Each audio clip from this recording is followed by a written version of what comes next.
I'm sitting here until I'm warmed up enough to go back. Because in the exams, I was like, I don't want to go back. Yeah, right. But I mean, I miss the Midwest too.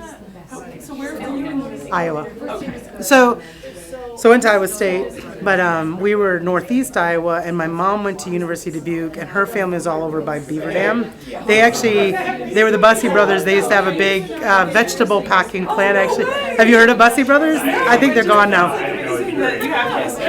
Well, they had that history, and then she married my dad, who had the farm thing, but even though they'd always packed vegetables, they'd never grown them, and then, so we spent, and we were farmers and didn't take real vacations, so I spent every summer of my childhood in Wisconsin thinking Madison was the big city. So coming into Madison now is like kind of like, oh, I'm in the big city.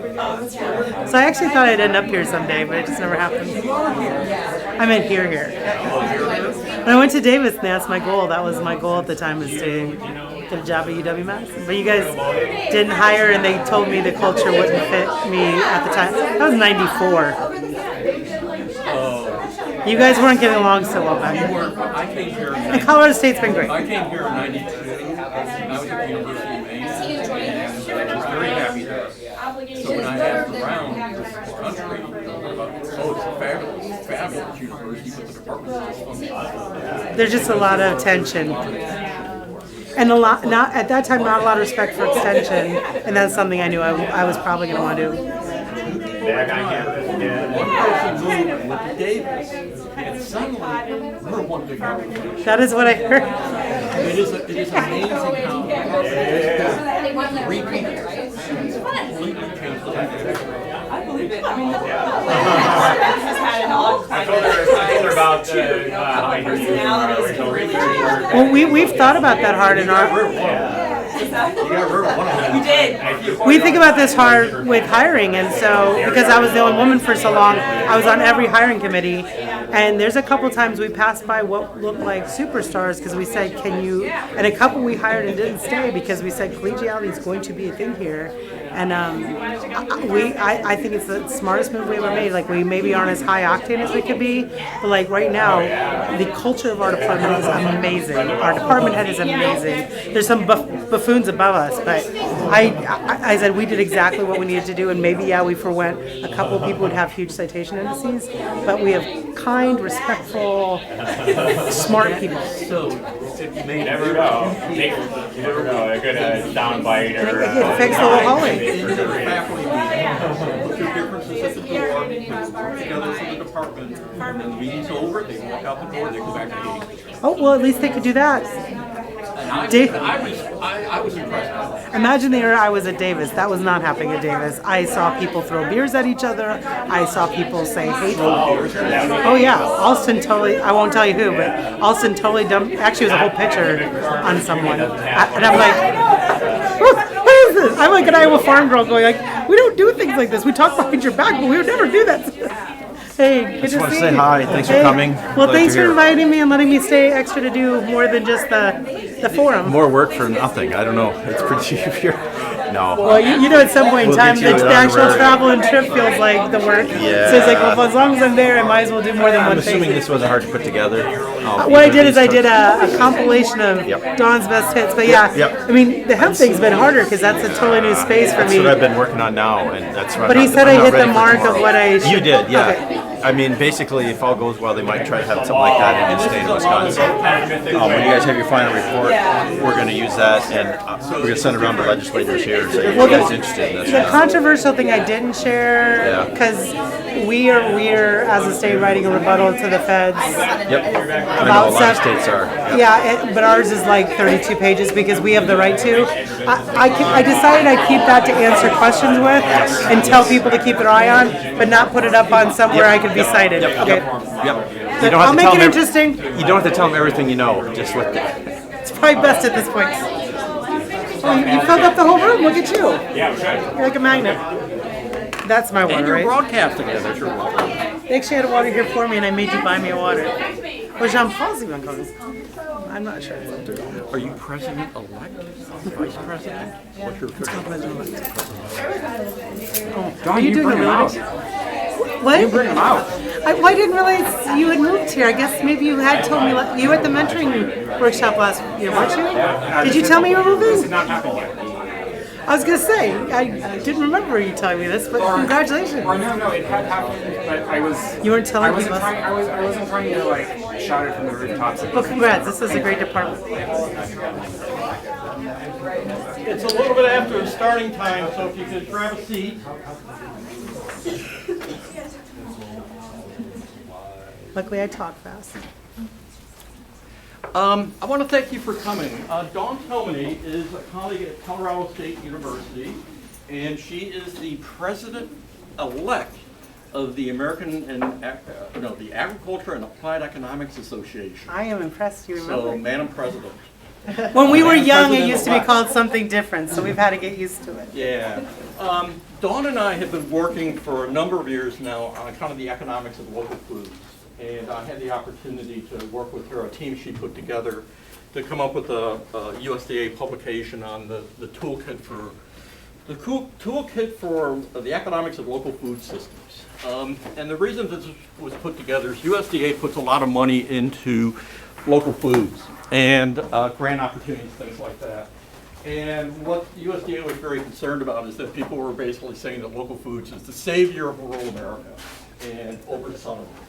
So we kind of thought, well, let's try to put some parameters on this thing. And that workbook came out, and there's also a larger initiative, a website that is actually quite dynamic and gets a lot of traffic. So what we asked to do, the other thing, that actually won an award from the AAE. Honorable mention. Honorable mention This for close Team to Award. Got that close. And we've trained 2,700 people on it. So we've mostly raised we've raised the visibility of economists among a lot of people who thought we were mostly evil and now realize we're just pragmatically evil. So I think we've done well. So what, Dawn is actually here in town for the Rank Ag Outlook Forum, which is tomorrow. And Dawn graciously agreed to come in a day early to kind of share some of her work with us. Today's seminar is going to be more kind of like an extension type seminar in terms of types of tools that are out there and kind of what we've learned and some of the ideas that have been developed as to the economics of local foods. So with no further ado, and we are broadcasting. Thank you. Well, and thanks, Steve. Steve's one of the first people I knew in the profession, particularly in the regional aspect that I work in as well, and see a few other familiar faces, so that's always good. What I did decide to do, because I'm at that senior part of my career where I certainly like to share what I've worked on, but I more importantly want to make sure a lot of the young faculty and grad students that I've been working with and the projects we're working on get highlighted is it's really not too extension-y. They're research papers, but they're I kind of did best of hits compilation of both some that have recently hit and a couple that are in review right now. Just to give you a sense of what we are looking at. So as Steve said, we've gone out because we feel like, I am a fan of local foods in some dimensions, but that it was, if you start overstating the case for the economics of local foods, you lose all credibility and you want to have right answers. But as a peace offering to all the people I gave the bad news that they weren't going to save their communities and that the multiplier wasn't 7, my peace offering is to go back around and look for the small wins, which there are some, where we actually can see, depending on what you're trying to do with your ag sector and thinking about it as multifunctional and what you're trying to get from your farm systems, there are some potential wins that are happening. They're just probably smaller and more narrow. So that's what these papers kind of represent. So of course, just because that was the initial, I think, intention, I'll talk a little bit about what we've found and learned about small, mid-sized, and diverse farmers and how they're using some of these new market channels that we developed as a way to either gain a foothold or grow or survive. But because I do also work in regional economics, I'm trying to now look at the spillover effects of what's happening in those places and the rural communities. And because we know they're very heterogeneous, looking at where we see some evidence of who is finding ways to win in this space because they have this rebuilt almost social capital around local foods. And then as a case study we're looking at, because until I got on this grant, I did not know this, but farm to school is the most pervasive food policy we have in the country right now. It's an 87% of school districts are doing some version of farm to school. So it's an interesting policy lever to look at as do we see any evidence of connections there. This is again all motivated by the fact that we, depending on how you measured, are somewhere around $9 billion in local food sales. And we could talk about how we decided to define that the data came up to that. But because of some of the pressure from those of us who know that's not all happening in farmers markets and community supported agriculture, we need to start looking at how some of our supply chains and distributor models and food hubs have changed. We now look at intermediated sales where the farmer doesn't have to be delivering something to the back door of someone. It's more almost about identity preservation and the fact that the farm has some governance control over the pricing and distribution policies around their food. And so that makes that number get up to 9 billion. Otherwise, we'd be much smaller. And so if you count it that way, we have about 167,000 farms participating, and we really only have less than 2 million left. So it's a pretty good share that are doing something. But a lot of that we gained because, again, we're allowing it not to all just be farmers markets. So part of this is driven by, if you don't track this, ERS puts out a pretty good report every 2 years or so. I hope that report keeps getting put out about how big of a variety of farms we have. You've probably heard that these very biggest farms are about 85% of our sales in the U.S., but we're very interested in keeping those small, mid-sized farms on the land, partly because of rural development goals, but partly because of this agrarian ideal that Jefferson set in place a long time ago, that it's just better to not have our food completely in the hands of too few people, although a lot of people feel like we're kind of past that point. But what we also notice is that there are some small, mid-sized guys that are pulling out profitability right now. And so if we can identify the factors that are allowing them to be sustained and survive, that's something that we can use better policy levers to target how we would support them if we want them to continue to exist. So one thing that was in the report Sarah Lowe led that had about 10 authors out of USDA was looking at that survivability ratio. And so they looked at it both in all operations and then in beginning farmer operations, those who'd been on the land less than 10 years. And they found pretty consistently and across sales, so we're going down sales levels for scale and across whether they were in direct markets or not. And this is all operators and this is beginning operators. And we did see significantly better survival rates for people who were in these direct and intermediated markets. Again, likely the premise here is the idea that they have at least a little bit more control over their pricing and aren't quite as much at the whims of how commodity prices sometimes can put a lot of extra price risk to you. So that tells us there was something there without us even starting. So we put together, along with the toolkit that Steve mentioned, at Local Food Economics, we've kept compiling everything we're doing in this space, not just us, but there's about 10 schools contributing. We went into what's called the ARMS data. USDA keeps, besides the census that happens every 5 years, every year they go out and ask about 17,000 farms to fill out a very, very, very detailed financial set of information. And so it's biased a little bit towards here in the Midwest because it's for farm program evaluation. So it's a little off kilter for what we really need to look at, but there's still about 1,000 farms a year we can pull out of that sample that participate in this market. So we put together some benchmarks, which is something the ag finance field uses a lot when you're doing credit scoring or whatever, just to give you a sense of what is the environment that these farms are operating in, what are their financial performance. That's been done for traditional ag a very long time. Illinois' Farm Doc is famous for that. Minnesota does a lot with that.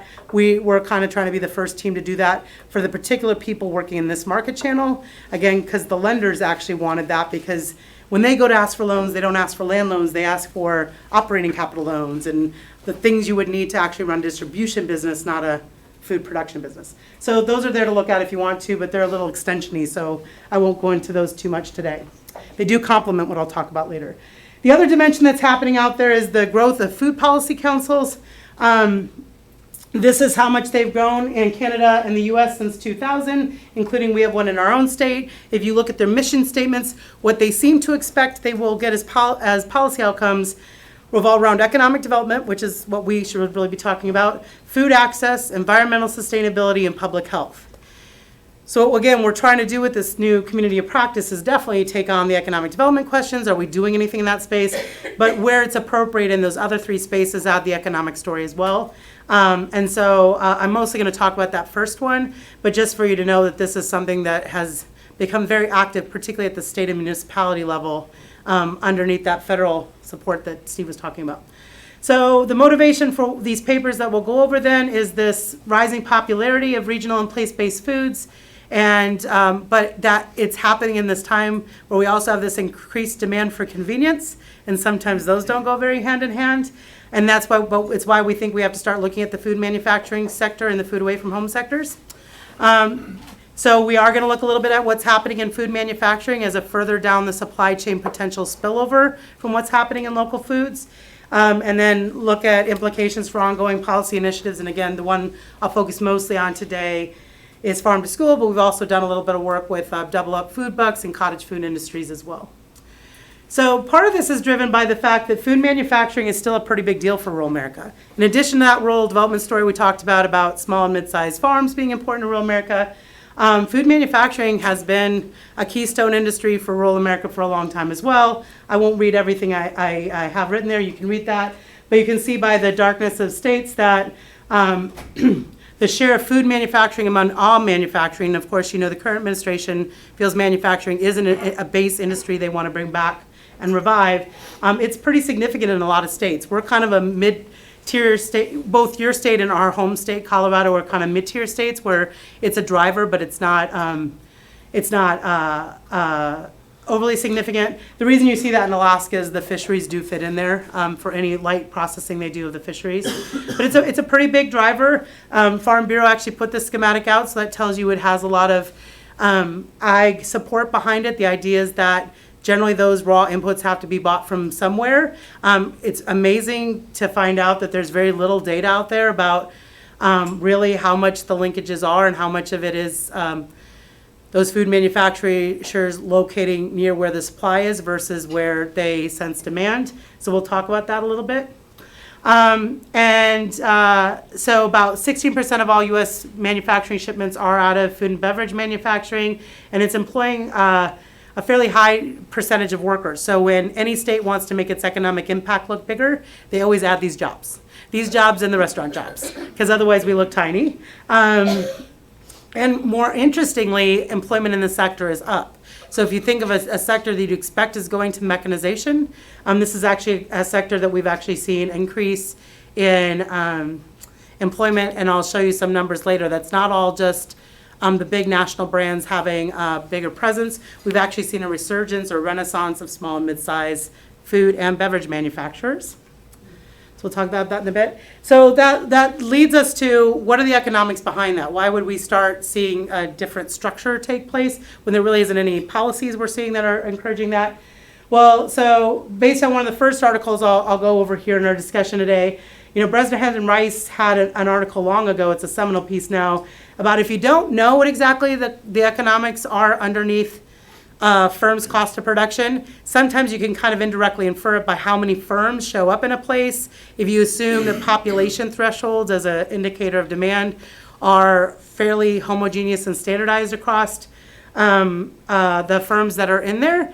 But if we start seeing a change in structure like we're going to explore here, is there reason to believe that if these firms are not homogeneous and they face different demand curves because of the types of people or buyers buying from them, you know, should we start disentangling that a little bit?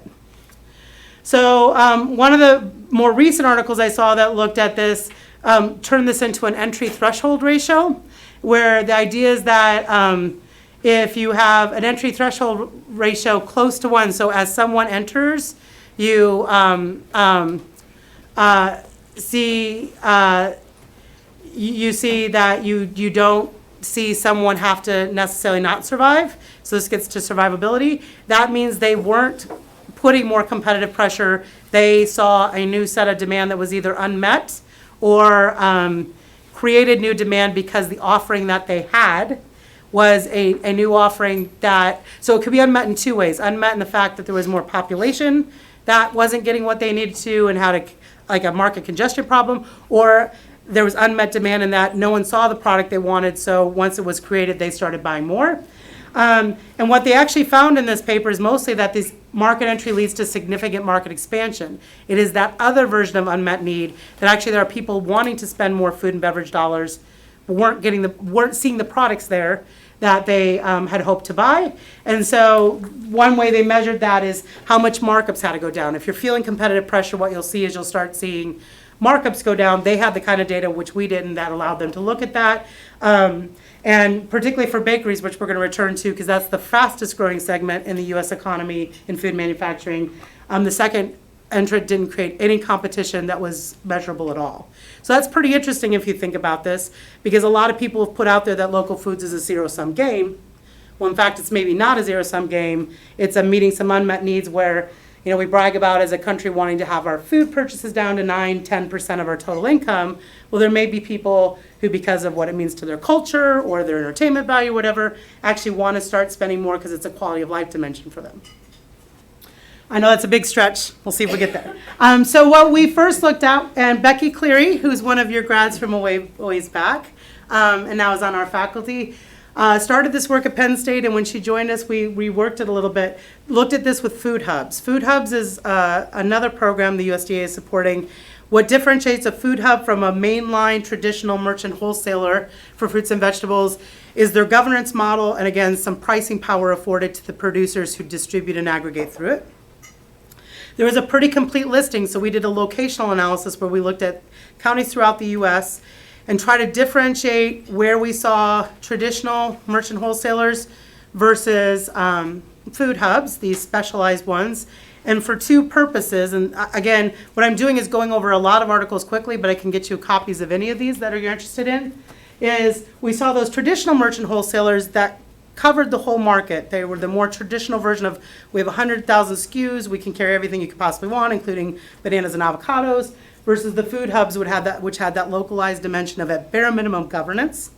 And usually the aggregation circle around those is about 250 miles. They're pulling in from farms of that far field. But what you see is that to support one establishment, you need significantly different populations. Not surprisingly, the merchant wholesalers need far less people because they have so many things they sell. They can sell less of any one of those things. Whereas food hubs, they do have a higher population. We call it a population threshold, where you'd want to know you're big enough for a market to have that food hub survive. But what's even more interesting to look at is look at the jump to 2 and 3 establishments. When you start talking about the potential competitive threat, that merchant wholesaler doesn't even need to double its population before a second one can come online, and they're not going to worry about survival. But if you look at food hubs, because there's such a niche and there's such a narrow buyer population, it almost triples. And then if you go to a third, it triples again. Why do we care about this in the policy world?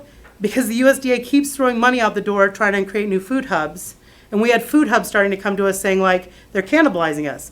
They helped start us, but now they're putting one 40 miles away. There's not enough business for both of us. So, you know, their good intentions have gone terribly awry. So we decided this paper at least would be some evidence to give them of, now when you put in a grant for a food hub with local food promotion programs, you should talk about the market environment around you. We don't want to stifle competition, but it's going to be a much harder bar to say you're going to fill some unmet need if you already have a food hub within 250 miles and your population isn't bigger than that. But then you still have places like New York City and Denver where we have population enough to actually support a few of them. But you shouldn't be putting 2 in the western plains of Kansas, and that's exactly what they did. There's not enough people there.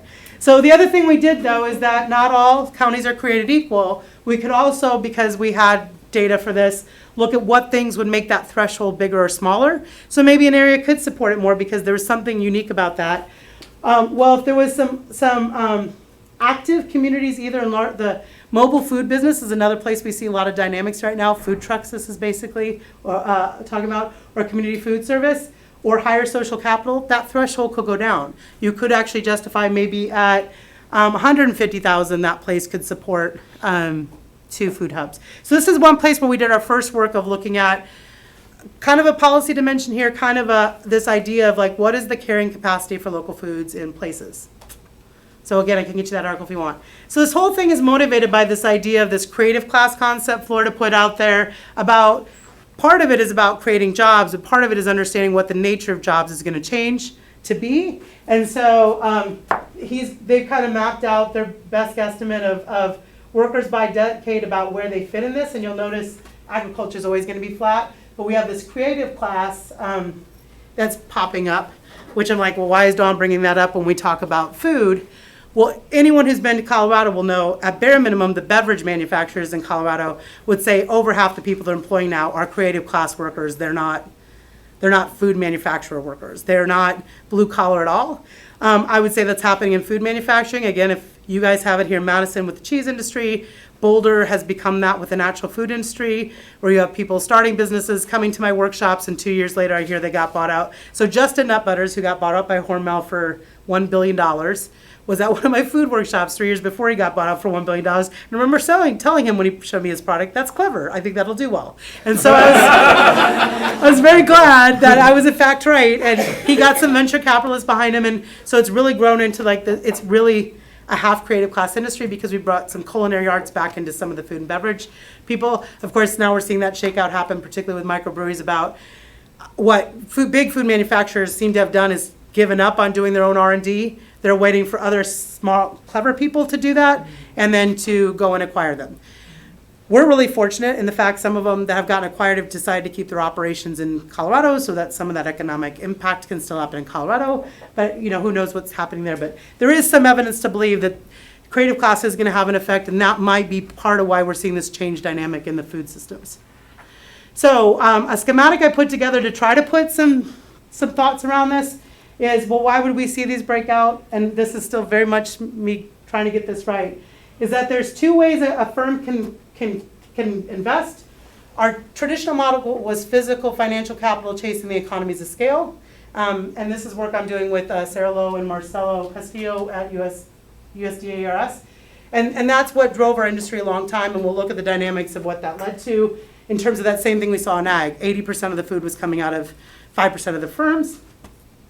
But we're now seeing this resurgence of people investing instead in human, social, and cultural capital, this idea of having niche products, craft foods. You, of course, see that whole dynamic here in Wisconsin as well, particularly in cheese. But another thing that's influencing them at all times is certain versus uncertain conditions. The reasons I think that some of the big food manufacturers, R&D shops have slowed down and they're waiting to just do acquisitions is because they were just not hanging with the right people to understand what they should be developing. And they were letting some smaller, more nimble shops do that. And so what you see is we still have mature product lines. I use yogurt as an example because this is a dairy state. You have some mature product lines out there and they're not going away. They keep trying to come up with 2,300 different flavors and put granola in and all that. But that's still a pretty mature product line. They have a little R&D shop. Then at the very far other dynamic of this is these very, very small shops where it's all about relationship marketing and totally targeting the 2,300 people who need a goat milk yogurt that's lactose tolerant and was raised on a farm where we pet the goats. So we have those here. Not to sound trivial, but we have one of those in Colorado. I've seen the website. But then there's two directions those can go. Some of these guys might just choose to stay here. Probably not survivable. The economics aren't there. One direction that they can go is to get acquired. Noosa's out of our backyard. A milk company that had been delivering for years and years, and we still have it delivered, had an Australian group approach them about using some of their excess milk to make yogurt. This has now been acquired and is going to stay in our backyard, but this Noosa shop, they actually built the model knowing they wanted to be acquired. Their pathway was, let's figure this out. They had their kids sampling 23 flavors at the farmers markets that all started in my backyard. But when they figured they got into a place they could nail it, they brought in some venture capital and they nailed it. We have other people who don't really want to go that direction and want to stay at a smaller scale, stay being very nimble. And so we have these craft food enterprises, and there's a lot of microbreweries you've hit here too, that stay small, don't get acquired, keep some independence, but they'll also probably be a little quicker to innovate but they still want fairly certain conditions. They've decided what part they're in and they're not changing constantly, whereas these folks might still do that. But if you believe that's true, you should see a changing structure of the industry. So we looked at this a little bit. I'll show you two sectors first, and then we'll get into the econometrics. So this is the animal slaughter presence in rural areas. And the darker it is the more employment growth and birth rate of firms that we see happening. And some of those are happening in the pockets of the country we know we have a lot of animals. But there's a lot of that happening in places that you would not necessarily think are having fast growth. And none of them are all the big plants. So we have probably all the big plants we can handle in this country, except for the new one that Costco just built for chicken. Yeah.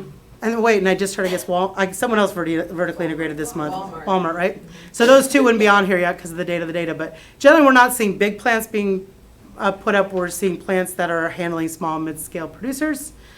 But this also could be even some carcass breakdown with the animal manufacturing. If it goes to the point where you're breaking down and doing charcuterie and the smaller stuff, that's a different category. So those wouldn't be in here. Bread and bakery is where you see exceptional growth. Again, some of that employment and firm growth you see in places you'd expect in the country. But what you see if you even just put 4 of the 18 sectors you could up here is there's at least, for every state of the country, at least one of them is winning. There's a growth prospect going on in food manufacturing in every single state of our country, which if you look at a lot of employment dynamics, that's not the case. So that's why we kind of posit it is probably a rural development strategy to be thinking about how to refine to and target your EDA and small business monies, because every state has something where there's a growth dimension in food manufacturing right now. So this gets a little more into the weeds. So again, blue is animal slaughter, orange is bakery, just like we saw. Gray is snack foods, and that's a very, very broad category. That includes just nut butters. And then just because I'm from Colorado, I had to put breweries. And you guys have those too. But what we're looking at here is between 1991 and 2012, we wanted to look at the structure of both the employment and the number of firms. And so this is the establishment size class. And that's ranked by how many employees they have from 1 to 9, all the way to 500 plus is our big guys. And then a share of employment in those same size categories. And what you see is that in 1991, just as you expect, we had, just like farms, tons of small firms, but almost all of the employment in these big firms. It was the exact same bimodal story we see commonly. What we see happening in 2012 is and it shows up best in employment, this resurgence of these mid-sized class manufacturers. A lot of employment's happening here. This is kind of good news for economic development, because these guys are the guys you have to give the big tax incentives and stuff to come put a plant in the ground.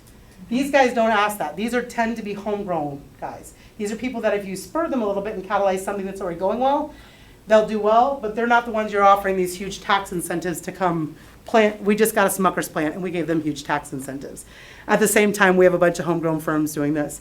What was surprising to me is brewery shows up as interesting here, but it's not probably the most interesting story here. So this is breweries right here. And you see those mid-sized guys are a lot more of the employment than they thought. But bakeries was really the one that came out of nowhere for me in this snack food category, these hummuses and nut butters and snack bars and the way we're eating now. So we're at least tracking that more. But we wanted to look a little bit more carefully at this econometrically. So this is what food and beverage manufacturing startups between 2013 and 15 looked like across the country. Again, the darker the color, the more that's happening. And both your state and my state have some pretty interesting pockets there, and that won't surprise you at all. The reason we have that transportation overlay there is we decided to put transportation in there as another supply side driver that might affect where people decided to plant themselves. And so we used a data set that kind of gets developed out of the Dun & Bradstreet business data called the National Establishment Time Series data. We think it's very reliable for plant existence and employment. We don't think the sales numbers are reliable at all, so you won't be seeing any analysis of that. But it allows us to look at what we call establishment bursts, deaths. We could look at expansions, but we're not doing that in this paper yet. And then looking at where we see locational differences again. So we have about 54 million observations only in those 18 food and manufacturing startup categories. And we do like the NETS data because it has non-employer establishments. You don't have to be employing anybody yet to show up here, and we know that's how a lot of food businesses are starting. Oh, actually, I'm sorry, we're at 22 because we did decide to include the beverages. Sorry, went from 18 to 22. So these are the broad categories of explanatory variables we included. Some very traditional, if you go look at the regional development literature on what we would do for any location model. Some things that we added because Tessa and Sarah have a rich history now of looking at the entrepreneurial ecosystem. We added some of that to look at that because rurality mattered to us because of the policy dimension we were trying to add. But then we created these set of variables called agriculture. That's to look at if there's spillovers from what's happening at the farm gate level of local foods to what's happening in this space. We did divide out, I'm going to show you only the results for us dividing out metro, non-metro, adjacent, and non-metro areas because of the interesting story I think is there. But we also present in the same paper the results for all of those blended together. And the idea here is that there's metro counties. Those are still like 75 or 80% of the population in the U.S. There's non-metro adjacent, which is that second category. That means that they're heavily influenced by a metro economy because of commuting zones. And then the non-metro and non-adjacent means they're actually pretty isolated, self-sustained economies in some respect. So for those agricultural effects, what you actually end up seeing is that both direct sales and organic farm sales do have a relationship with where we're seeing food startups. So again, if you want to believe whether that's social capital, it's the nature of demand of the people who live there, or we try to control for entrepreneurship in another way. Those things do have a relationship, but only for direct sales, not in the metro areas, only in the non-metro areas, and for organic, only towards the metro areas and not the non-metro areas. So there was a little bit of differential there. We had agricultural land values in there because we thought that might be a proxy for the pressure people feel a need to have their economics have to change to survive because of the other competitive uses for land that are happening in those areas. But it also might, even though we try to control for this, indicate high income areas that development pressure means they're also having a new type of buying public. But again, we try to control for that somewhere else. And then just to put in some other categories of non-farm bill commodities that might also talk about just a more diversified ag economy. We actually had that be surprisingly negative correlation, but only in metro areas where all those farms left in metro areas are mostly small. So we thought that was interesting. The entrepreneurial ecosystem had Tessa can explain this better than me, but entrepreneurial breadth of how much people seem to want to try to not fit the typical mold of a 40-hour work week job. We had that actually negative correlated with this, which was not exactly what we expected. What we did expect is that it's correlated with having an entrepreneurial population in general in that area. Because you don't have to come from a farm. You could just be entrepreneurial and see a food market opportunity, right? Owner-occupied housing, usually we would expect to see that be the opposite direction, that a lot of people use equity in those houses to fund these. In this case, we actually saw the opposite. We don't know how to explain that, but we wanted to control for it. And then place-based factors, those transportation corridors do matter a little bit differently depending on where you are in the metro to rural continuum. And then finally, we try to look at both income growth and per capita personal income. Those had countervailing effects. We don't know why. This was supposed to be something about the market strength and buying power of the public, but we have kind of no effect in the rural areas and then offsetting effects, it seems like, in the metro areas. So we think we at least found enough evidence of there being some spillovers from this other activity happening that's in the entrepreneurial space in ag, that it's interesting to continue to look at. Again, we have them so aggregated by sectors, maybe we gotten more precise results pulling down some specific ones of those NAICS codes, but we wanted to start with a big, broad look at it first. And that the thing you couldn't see, because I didn't want to show all the results because they get pretty big, is we did see food manufacturing startups in metro areas with large proportions of non-white populations. So we think there's an ethnic, social, cultural capital story going on here too.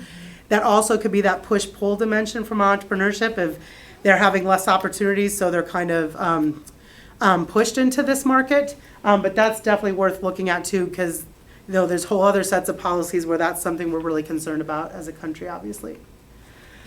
So finally, my last piece, and then how am I doing on time?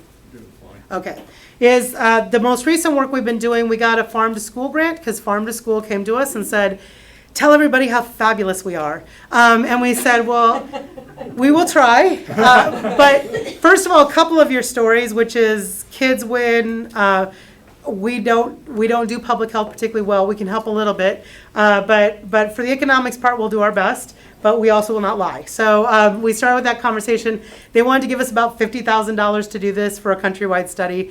We said, how about instead we shoot for an AFRI, which we're lucky to get, and do this right and well. And so we have a great relationship with the National Farm to School Network, looking at this project over the last couple of years. But they do have some compelling evidence. I would have never guessed these numbers, but the amount of children they're touching and the number of schools that have adopted some amount of programming in this is pretty phenomenal. The buying numbers really are not that big if you think about the buying dollars there. So that's the one constraint is they think 790 million's a lot. In our economy, it's not a lot. But it only has to be one of the wins too, because they are looking for other wins besides economic. And what we're actually going to look at then is, are some of the wins even beyond the procurement that's happening? And we'll go a little deeper into that. And these numbers continue to go up. If I actually had put up 17, 18, I think we are about at $1.5 billion now. So it's gone up. Some of that was based on Obama administration programs, though, that are now going to be rolled back. So we don't know what the trajectory will be. So again, if you look at their website, their wins are kids win, farmers win, communities win. Well, except for talking to some kids and having some nice conversations, we're not really compelling scientists on this one, although we can talk about that if you want, because I've learned from my partners. But we are trying to look a little bit at farmers win and communities win.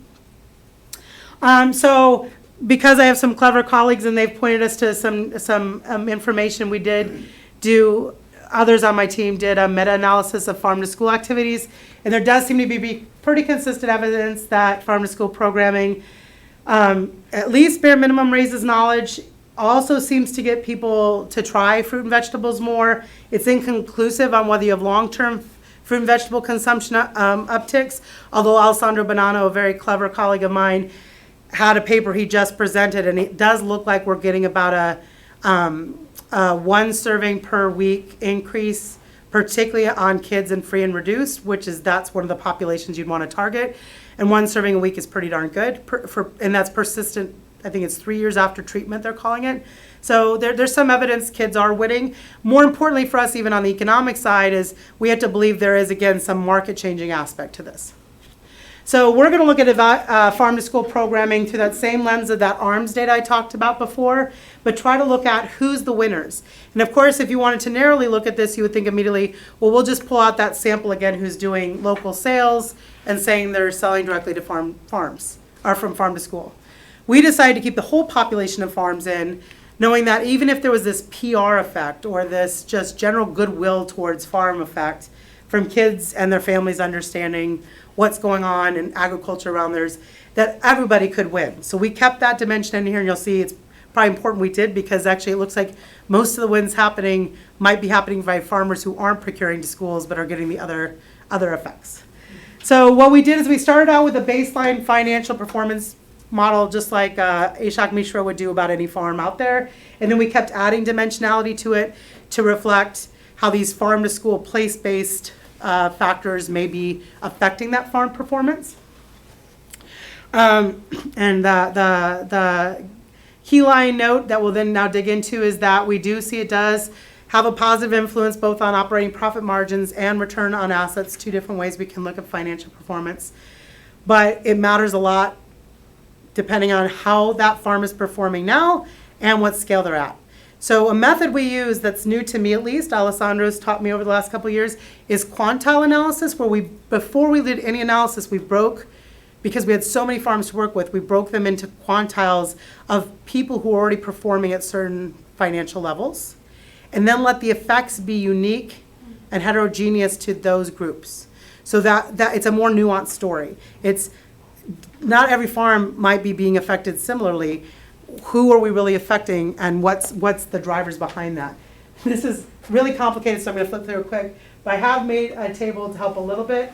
But we actually have 8 quantiles, but if you divide them into those at 25 and below, those are those danger zone farms we saw in the red way back at the start of my presentation. We have the group that's at the median farm. They're operating at just about where their peers are. And then we have these high flyers, the 90th and above percentile are really high performing farms, who we also want to know what's affecting them, because they're who we want to track, because they're the ones we'd like to consider best practices. We see that the effects are actually sometimes helping the low-performing farms, as sometimes the legislation around this suggests, but really it's our high-performing farms that seem to be benefiting the most, and we will go into this a little bit further now. So another way to look at that instead of a big table with pluses and minuses is you can actually graph this. And this one's by what channels they currently sell in. So we have people in local food, they're up in red. Direct to consumer only, those are people only doing farmers markets or CSAs. They don't work with distributors or food hubs. Intermediated only, that's the ones who only want to do the wholesale accounts. They don't want to go do individual sales. And then we have both. So I don't have people in just traditional channels, but we'll get to them later. And what you can see, it's kind of all over the map in these poor performing farms. It's probably not a story there except for they're everywhere. But even when you get up to this, where you want people to be, the percentiles of the performers you really want to nudge people into, actually it does not help you, surprisingly, to be in direct consumer sales thinking, oh, they met me at this school, I went and gave a little talk, they're going to come find my booth now. They're probably not winning. They're winning back here a little bit. These ones who are struggling might be winning from that. But in terms of the high performers who are winning from farm to school, it's the people who are in those wholesale accounts, and it's starting to open up new buying and bid process elements for them where they can do, big sales at a time, either through the school or through a grocery store, because people keep asking for that farm sweet corn now or whatever. It seems to be opening up perhaps some market potential for people because in those areas maybe there is a changed market dynamic. So if you look at this from econometrics, again, another way to look at this is people at different scales. We have concern about those small and mid-sized farms, these 350 and below and 350 to 1 million. And again, it looks like particularly the high performers in those categories are benefiting. But even for the very small guys, people down as far as the 25th percentile are benefiting from having farm to school activities. I just realized I dropped a slide. You have no idea how we're measuring farm to school activities. So farm to school activities are measured through an ag farm to school census every year. We made 3 different types of indices.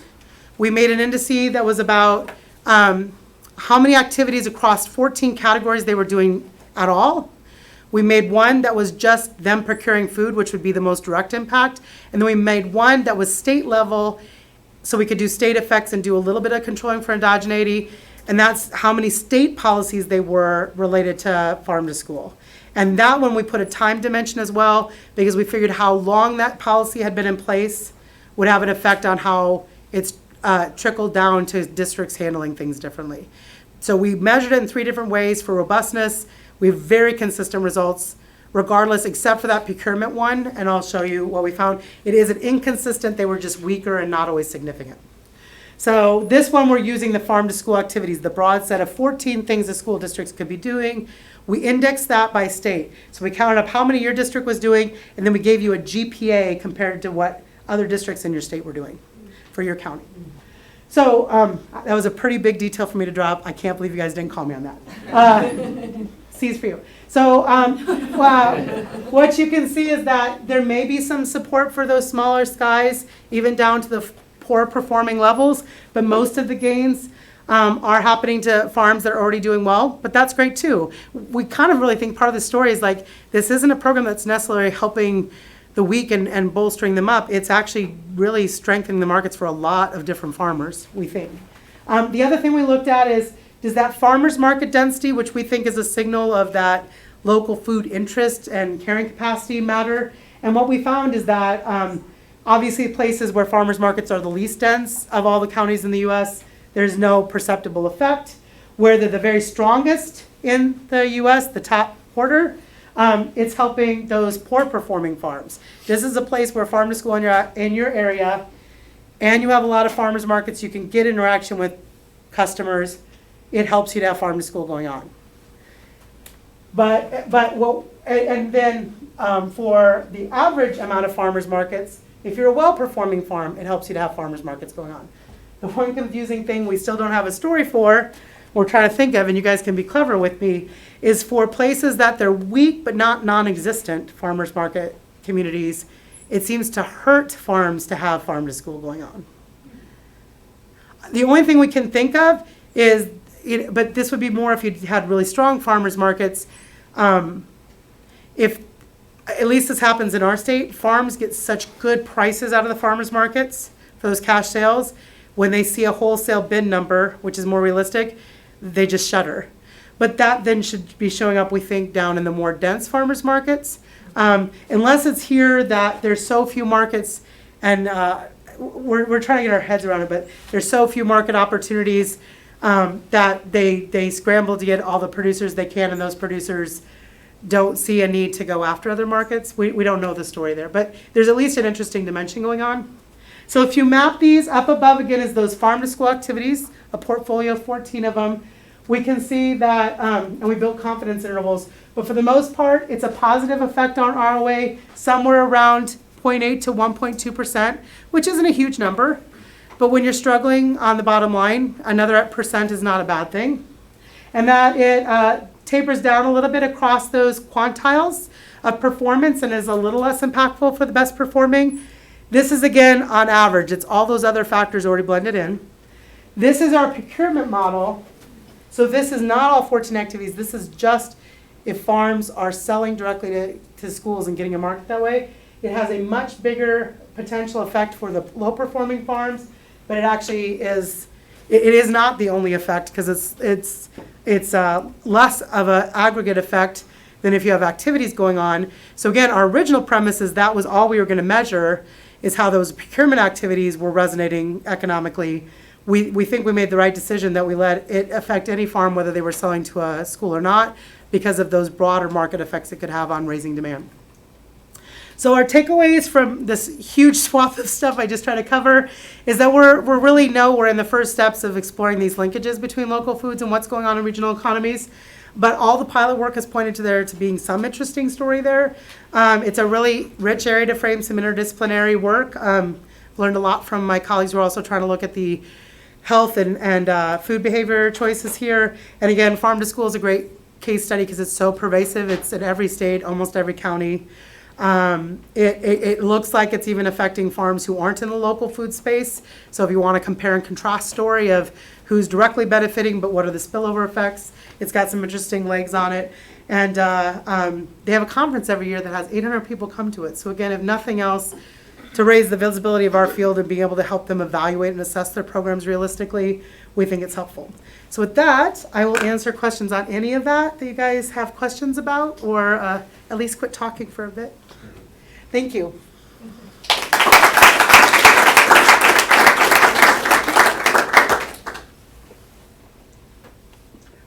I answered it all. No. You had the one about some of the farmers that actually are getting into it for the intent of getting big.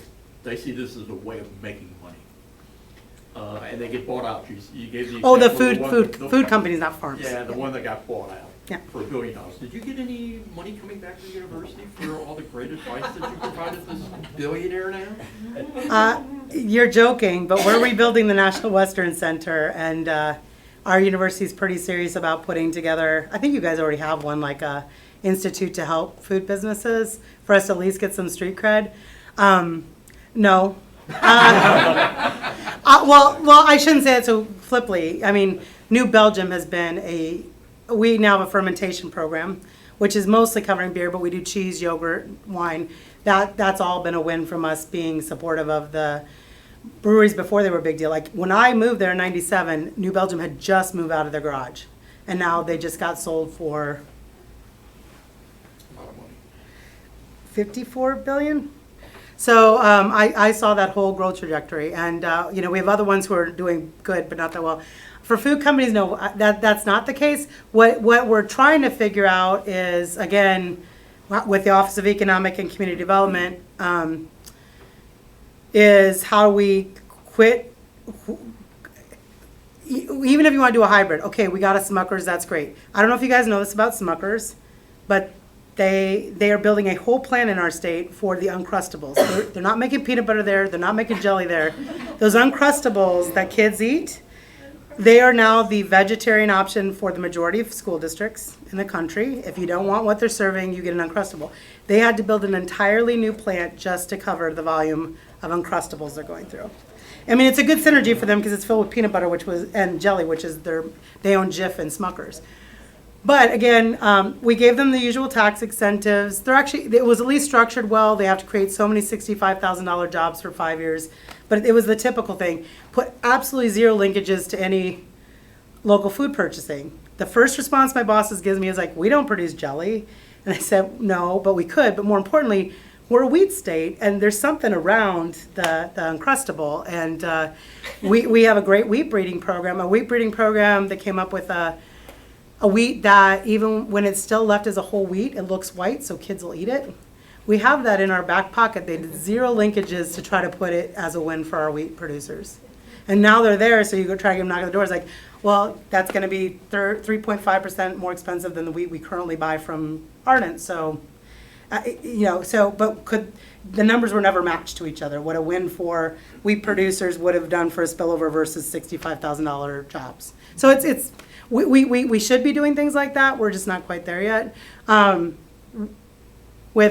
We do finally have 3 malting houses in Colorado. We only used to have 1, and it was owned by Coors.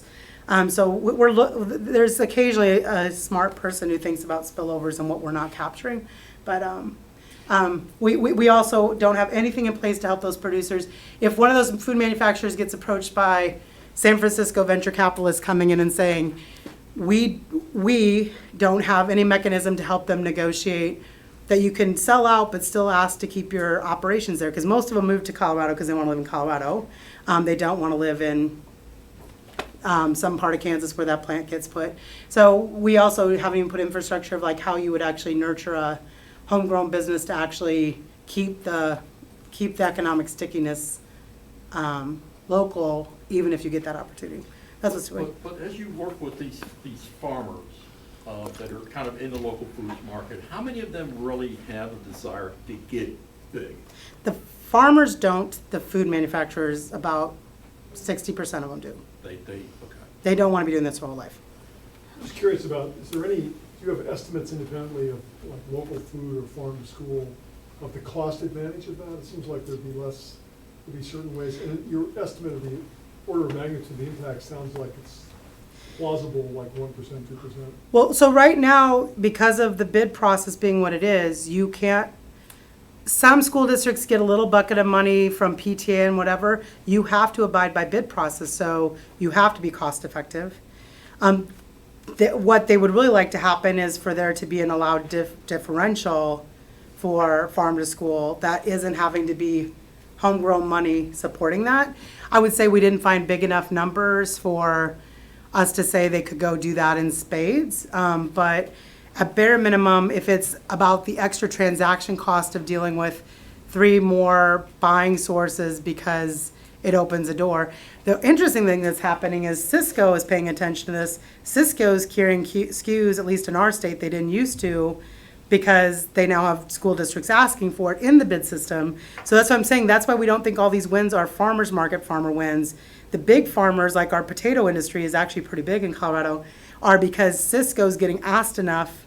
They're adding SKUs and adding a little bit more transaction cost of dealing with some smaller people than they normally would. So I think it's actually more of a market access issue. But it's a good question, because really the wish list would be for there are some grant programs out there where you can spend some money to be above the bid differential. But the bidding process is actually pretty seedy in some places. Like, I didn't understand this either, but someone can literally have 7 marks against them with different state agencies for breaking rules. And if their low bid still comes in, you have got to take it. Some of that should be cleaned up at bare minimum. So even if it's enough evidence to say, can we at least make some, basement for business ethics of someone procuring to our schools, and then see how the farmers compete. But like I said, we know there's farmers who've told us they've actually gotten to Cisco SKUs they weren't getting before. That's good news. Dairy, the reason we had to pull dairy out of this is dairy's always been winning. Dairy they're always doing locally, and that's just, I shouldn't say that right now. Dairy is not always winning. Dairy has always been prevalent in farm to school. That's not been a market access problem. There it's a price negotiation problem. Sorry, I didn't say that very carefully. Yep. Can you put that one, Steve talked about that diagram about companies and where they'd like to go. Oh, you mean the one I made up? Yeah, that's the one right there. You want that one. What do you do? Our state is heavily invested in the old companies that are big, the Del Monte's canning but sweet corn that nobody wants to buy anymore, or making, chicken McNuggets or something like that, where there's, so how do we facilitate, so those industries are shrinking and dying, so how do you facilitate the reinvestment and revitalization of those if you wanted, that, you kind of see what I'm asking? Yeah, so Because I think your state is it doesn't have that big investment left over. no, legacy capital. we'd got, except for beef manufacturing, we'd Yeah. gutted it all. So two patterns I'm seeing, Hormel has actually been really innovative in this space. So, and they're not that far from you guys. Nope. But Hormel is one of these people actively going even to these foodie conferences, finding small brands and acquiring them on friendly terms. And everyone we've talked to who's worked and been acquired by them said it was a very friendly, even-handed negotiation, even though they were obviously the 800-pound gorilla. So Hormel would be a case study probably someone should write about. They're seeding this, or they're looking for ones that are seeded and letting them keep enough autonomy that they authentically look like what they start off with. So Justin Nut Butters was acquired by Hormel to complement their mainstream peanut butter lines with the idea that we can get you shelf access, but we're not even gonna make sure you're way below our mainline peanut butter. We're in fact gonna elevate you because we want to look like the progressive one. So one is getting those big companies to see these numbers and say, this is the pathway. Some people are taking, how can we help you find those diamonds in the rough? The other one is, and you guys have a co-op center at least left. Do you have a strong affiliation with small business development centers as well? A little bit? Yeah, but not so much the school of business, so not so much with local foods. Well, and we were poor at it, so we actually have a group that's not affiliated with us called Naturally Boulder, who now we're finally partnering with 10 years later. They've actually just started a whole community of practice, but they're now seeding chapters all over the country. They seeded one in Chicago about 2 years ago. We're trying to get them to seed some in rural areas of Colorado because Boulder is not exactly what needs help. But they're those ones who actually have gone through so many of this, and they can get Walter Robb, who started Whole Foods on the hotline in 2 minutes and stuff. We're trying to, they're looking at seeding across the country, but also looking at, because they don't have capacity, could they partner with some universities? Well, they're already down in Chicago, so thinking of if they would be interested, because you guys would be a pocket of buying population I can't imagine wouldn't be also conducive. The problem with them is the stigma they bring of being naturally bolder. Some of our people who want to be in the space in Colorado don't want to be organic, for sure. They might do some regenerative or some more natural stuff, but there's a little bit of tension still there. I'm sure you guys have that there too, where the traditional growers, even if it's true that if they were growing organic oats, they could sell out to just one of our bar companies, a whole field. They still don't want to ever admit that that they should be doing organic, so it just shuts down the conversation. That we haven't figured out yet. So, but for the ones who are already there, that's one thing we've had pop up in our state. We can't even take credit for it, but now that we're working with them, we're trying to learn from them as fast as we can. And going to a couple of the workshops where I actually got this idea seeded is because I just realized there was a whole dynamic going on out in the food marketplace that I wasn't paying attention to. But if you go to your grocery store shelves, you see it. When I did my food workshops with the Colorado Department of Ag, I was meeting them. So I knew it was happening. I thought maybe it was a Colorado thing, but it's pretty prevalent. Follow up on Paul's question. In terms of you talk about USDA policy and then throwing money at things. Have you noticed that there's state policies make a difference? Because I'm thinking in Wisconsin under Scott Walker, these little guys up here in the corner that have the potential to go that way, they just weren't interested. They weren't big and flashy. They were small with tremendous growth potential. But now with the new governor, suddenly they're saying we're much more interested in this, seeding these smaller companies. So the other paper that didn't make the cut was one we did on cottage foods with Jeff O'Hara at USDA Ag Marketing Service. Because again, cottage foods are in 21 states now. I forget if you guys are one of them. I think you are. Do you guys have cottage foods? Yeah. Cottage cheese, but Do you know what's sad? I'm Midwest. That's the first thing came, because I had the senator just fly at me at the Ag Outlook Forum, 10 years ago saying, you're going to be so excited. We just passed cottage foods legislation. I didn't even know what that means. I had to Google it. it's great news. And then I went and read the legislation, and the condition, because people were concerned about food safety, is Colorado State University was going to train everybody who wanted a license with no funding, nothing. So we've trained 3,200 people to get their cottage foods license, unfunded mandate.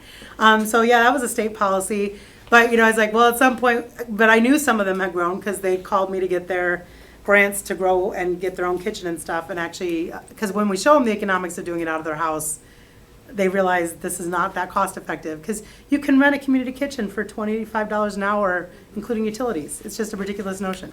So anyway, we did a paper looking at if state, because we had enough state variance both by years and state, we looked at using this NETS data if we'd seen business startups, and in the 1 to 8 employee category, we see significant effects from that treatment, if you call cottage food policy being past treatment.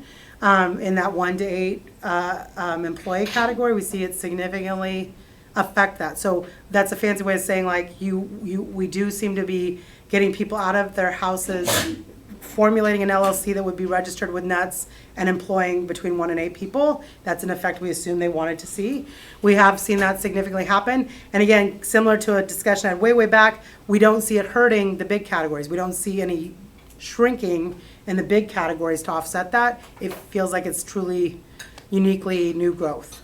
So that's, I guess, the one state policy. We thought we had enough states doing and enough dimensions to analyze, and we found kind of what we expected. But again, that was only for bakery, because bakery is the only NAICS category every one of those states included as a non, because you have to only do it for non-dangerous foods.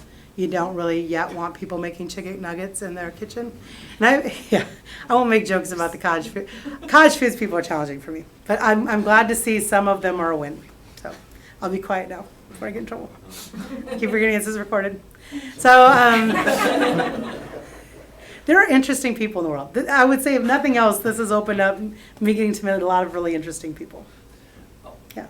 Our state's problem is a lot of that leadership in these larger corporations, it's all out of state. It's in Minneapolis, Yep. It's in Chicago. And so they see us as a place to put your factory, but not to put your corporate offices. And that's I mean, 'cause General Mills is a good example. They've got, Hormel has plants down in Beloit, one of our premier cities. It's very, very blue collar, and it's very suffering, economic downturn in a place like Beloit. That's what, and so we don't, and like Jenny-O Turkey came on Minneapolis, and they put their turkey plants, growing the turkeys here, but then the real money, the corporate jobs are all out of state. And that's been my struggle. It's like, if we grow a Justin's nut butter here, great, and then they put the plant here, put the corporate office somewhere else.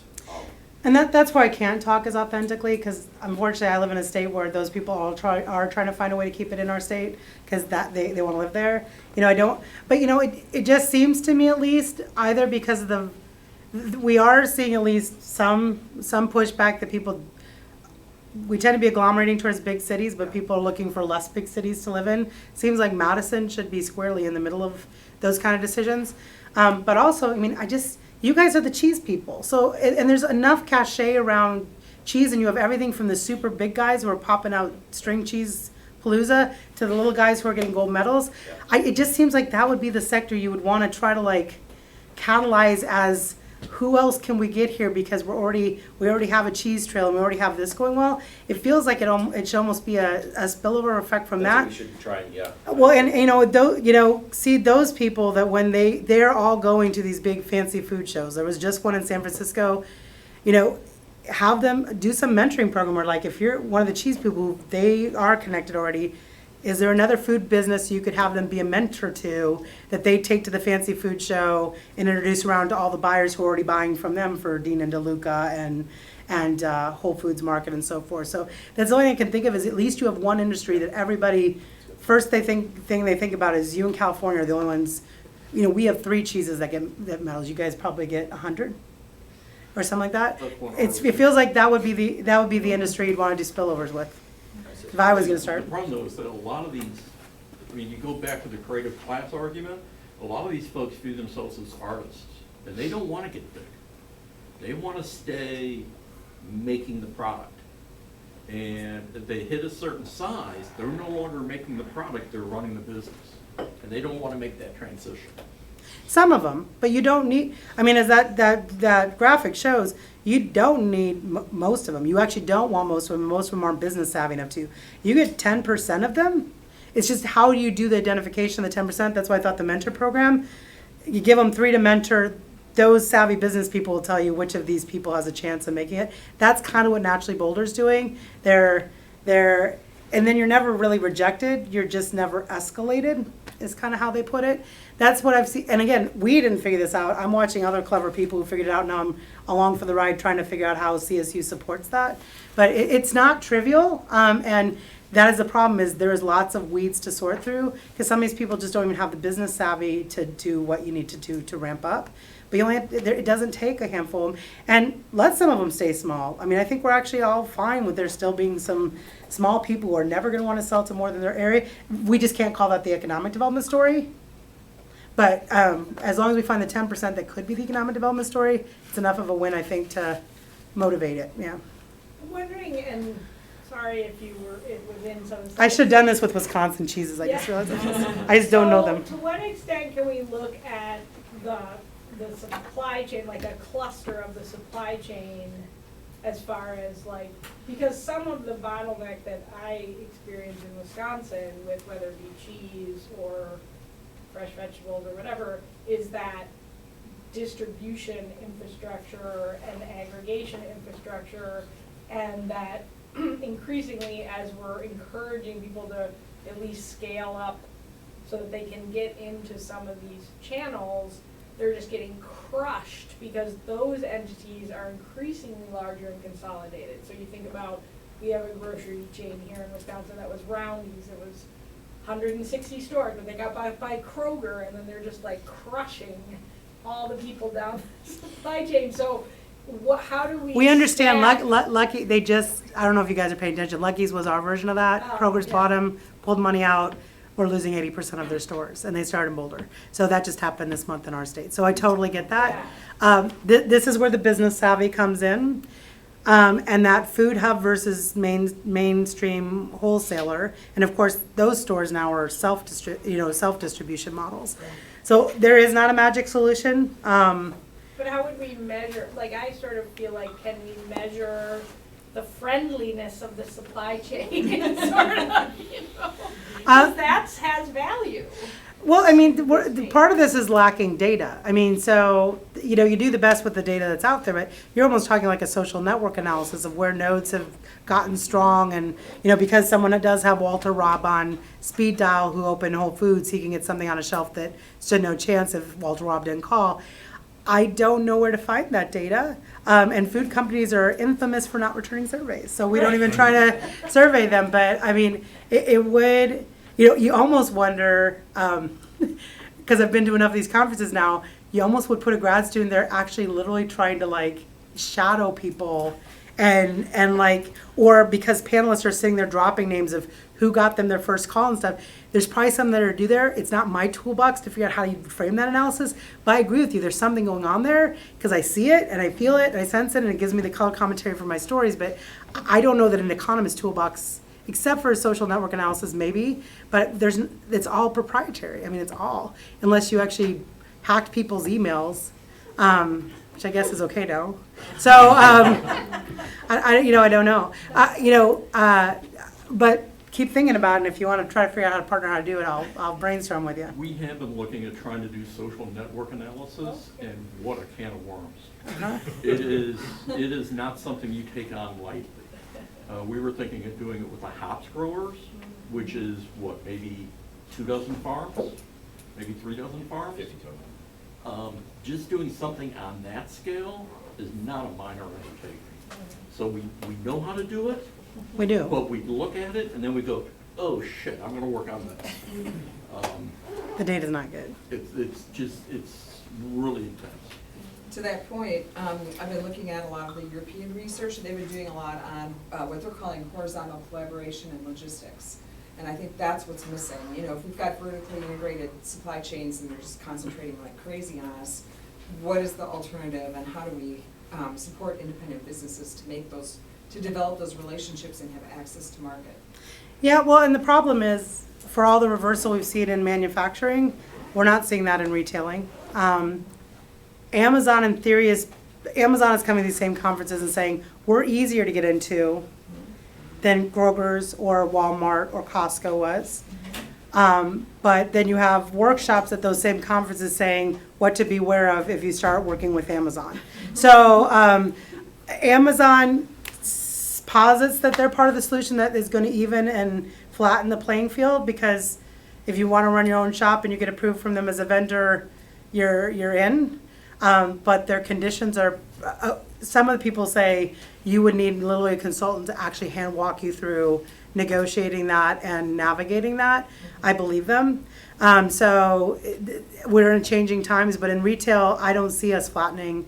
People are just too much, creatures of convenience. I'd be loved to be proved wrong on that. But, this manufacturing dynamic happened from somewhere. So something changed, at least short term, in how retailers were opening their doors to a broader set of product lines, because you wouldn't have those mid-scale food manufacturers if there wasn't a place to sell. What I don't know is happening now is, because they're the most closed of all of this, what the retailers are doing about that. If they were opening the door temporarily because they were losing market share to Whole Foods and Trader Joe's and Costco, where you can get all the fun things, but now they feel like they're holding ground enough, they're going to close it back down. I can't tell. I mean, Costco is the other big player. There was a great paper at the SSA meetings and the broad econ meetings in San Diego about, I didn't realize what a footprint Costco had now.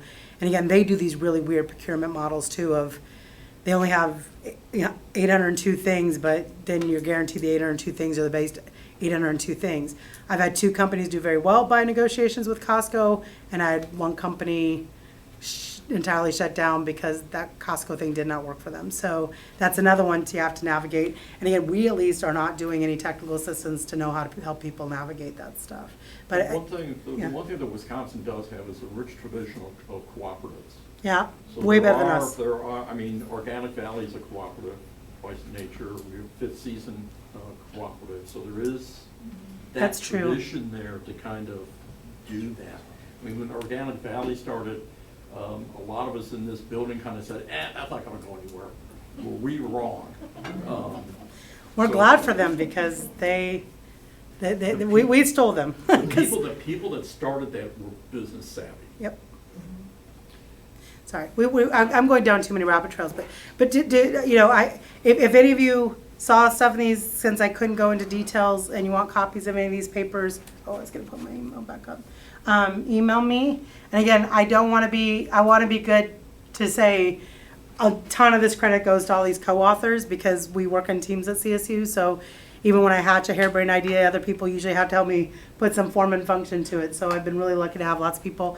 And my email on the top, though, is who you can write if you want copies of this. Only the Farm to School isn't quite ready. We're probably going to submit it next week to a journal, but and the Becky Clear one's already been published. So I'd be happy to get you any of those. How many of these are up on the local foods website? With the local food economics one, we've kept from being as much about truly academic journals. They're more like your outreach publications, toolkits. Sometimes we'll put up a journal if it's layman terms enough, like JAFSTIG, we did that whole issue. But the local food economics is more everything from the toolkit to outreach like orientation to 4-page fact sheets, decision tools. We have a place there you can put in numbers and come up with a pretty good estimate of the local economic impact.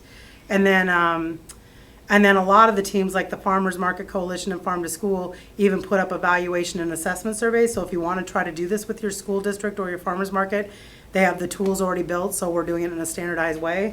So it's far more of a, I guess, practitioner's website, whereas the other ones, we're letting the journals do the promotion. This is the one time Dawn told me no. Wouldn't launch this, because I said that on that website there should be an archive of academic studies, and you said no. They open up their first Greek language and they go, blah, those damn economists, they kill everything. We have time for one last question, or? Was this interesting to people? Yeah. Okay, very quiet, just quiet, yeah. Well, thanks again for coming. Again, I I'm also, I guess, gonna be taught, they've now turned me into the hemp person. They're like, she could do organic and local food. She can be the hemp person for Colorado too. So, well, and that's the one thing I should mention. The other thing that's probably coming is, if you guys are really gonna become a hemp state, which I guess you're talking about, the CBD additives and all that thing, that's, and someday it'll be cannabis. That'll be the other dimension that's gonna start infiltrating foods and beverages too. Get ready. Get ready.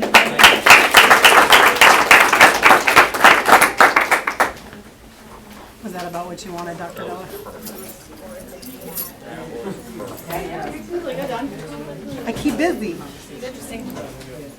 Well, that's why if you guys keep doing stuff on entrepreneurship, now I've learned enough. I'm like, oh, that'd be fun to play on. Yeah, Sarah and I. Not that you guys need us. Yeah, we were exchanging emails this morning. She'll tell you, like, I can frame a good paper as long as you guys can be my tech. Okay, thanks for coming. Oh, I appreciate it. That was good. I'm glad you came and did that. That diagram we were talking about, who here does that? Is that what you guys can do? Well, I was Or is hoping that I'd get more feedback is that about a done how to only? refine it, because I still don't even